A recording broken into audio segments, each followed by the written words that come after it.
Today's episode of the Island Archives podcast is brought to you by Old Road Rum. Old Road Rum is driven by a desire to celebrate the cultural history of St. Kitts and Nevis and is tropically aged for 12 years to present the pure expression of a well-crafted rum. For this episode of the Island Archive podcast, step up to the crease and take a swing with me at examining a living legend. Sir Vivian Richards was born in Antigua in 1952 and raised there with his parents and siblings. From an early age, he was encouraged to explore the beautiful game of cricket by his older brothers, who represented Antigua on the amateur circuit, as well as his father, Malcolm Richards, who was once Antigua's leading fast bowler.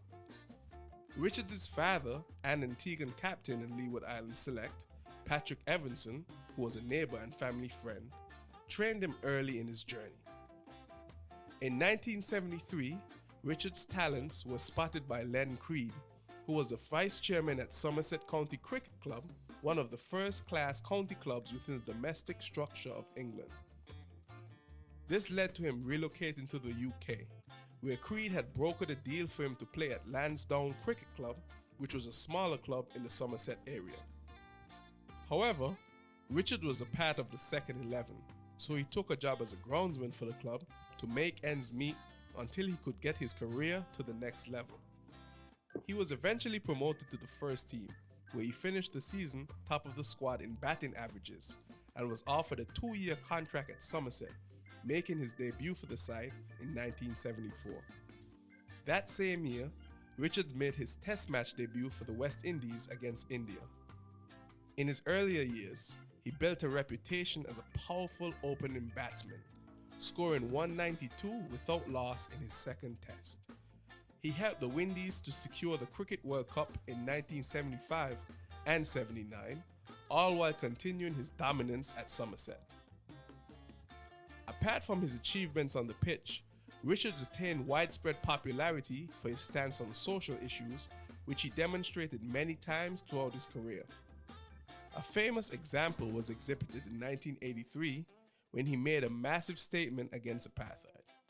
The South African Rebel Tours were a series of tours staged between 1982 and 1990, and they were given this name because the international cricketing bodies banned South Africa from competitive matches a few years earlier due to their infamous apartheid system. The South African Cricket Association had to pay enormous sums to entice athletes to participate, reportedly paying the West Indies cricketers who joined between $100,000 and $120,000 US. Remember, this was the 80s, so that's quite a payday. Richards was offered a blank check to entice him to join the tours of 1982 and 83, and both times turned it down. He continued his career to captain the Windies from 1984 to 1991 and remains the only captain in their history to never lose a Test. Richard was a prolific batsman, scoring 8,540 runs over his career.